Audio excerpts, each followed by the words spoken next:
There was a lot of controversy recently about a pastor, a national pastor, who said that in the area of sex, he challenged his congregation to have, the married people in his congregation, to have sex for 7 days. And, which I think is a great idea. I think it should have been longer, personally. Hello.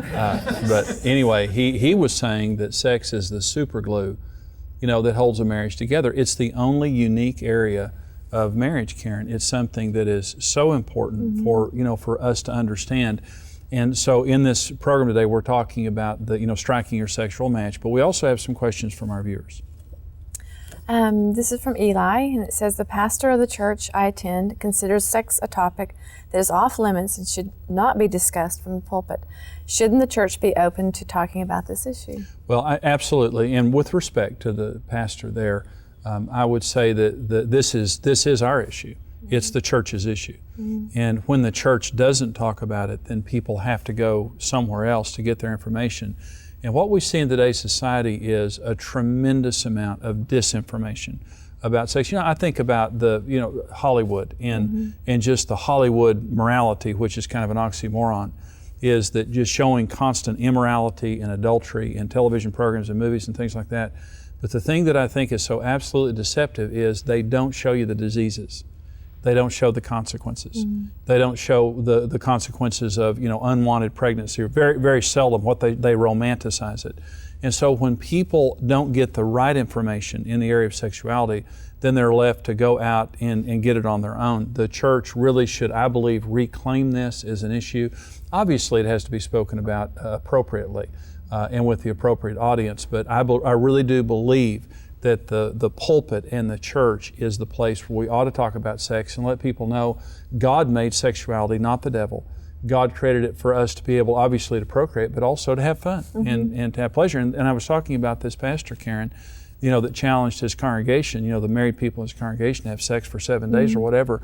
And it kind of was this shocking thing of, I can't believe that this preacher did it. But, I love it because we reclaimed that message. I'm sorry I'm not laughing. I just hope he made mention that it had to be people married. Yes, absolutely. And I'm sure there were some unmarried people that wanted to hear it differently. Okay, this is from Wayne. My wife was sexually abused as a child. She won't confirm or deny the impact it's having on our sex life. I'm suffering and don't know what I should do. A large number of women, percentage of women, were sexually abused growing up. It almost always causes some level of sexual dysfunction if it hasn't been handled properly. And both of us have counseled women over the years, and men who were sexually abused. If you haven't dealt with it, it will cause you to be inhibited. Many times it will cause you to begin to act out either in an immoral way or in a frigid manner. And you go to extremes, and that's the point. But someone's suffering in this relationship. It's the husband, and he's trying to talk about it and get her to talk about it. And he says that she will not confirm or deny the subject, but he says, I'm suffering and don't know what to do. And I would just say, go get help. Don't try to resolve this issue because, she's obviously suffering also. And it maybe is tormented by those memories and doesn't want to open that door. And I'm saying to any woman, maybe this wife, but any woman who is suffering in this area, you really need to get help. The devil operates in darkness, and he is the prince of darkness. That's his domain. And when you keep something bottled up inside, he really does rule over it through fear, through torment, through condemnation, through unforgiveness, and all those things. But when you open the door and you start talking about it, the terrible thing about sexual abuse is that a lot of times the child feels guilty. I must have done something wrong for this to happen. You did nothing wrong for that to happen. And so talking about it and getting professional help will set you free, and it sets your marriage free. And this is also true sometimes for men who have been sexually abused. Well, and since women are more emotionally, that's how they view sex, is the emotions of it.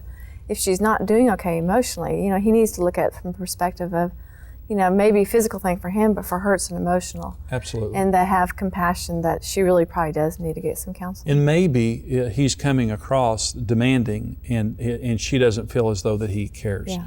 And that would add to it. But go get help. As a husband, you really can communicate that you care about her and not just about the sex. This is from Natasha. At what age should we talk to our kids about sex?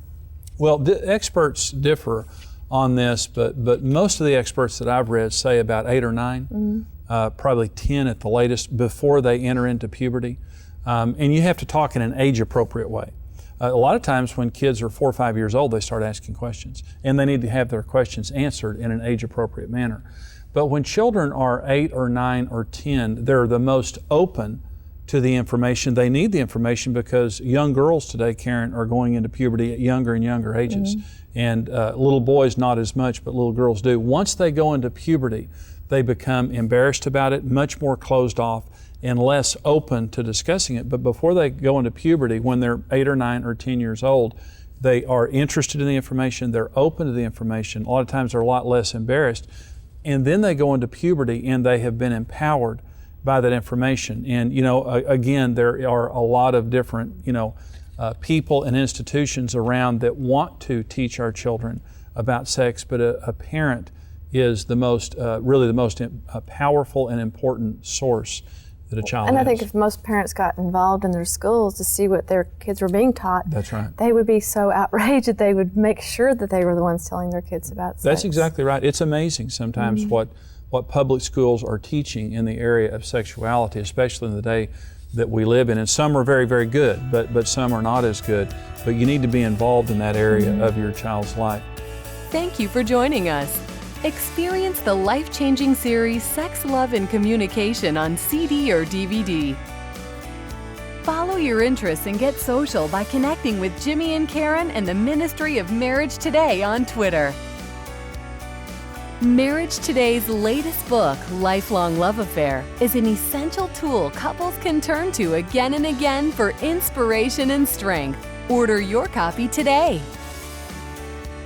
Become a rock-solid partner today and equip yourself with the tools you need for a successful marriage. $14, $28, or $56 per month. Choose the partnership level that's right for you. Become a rock-solid partner today.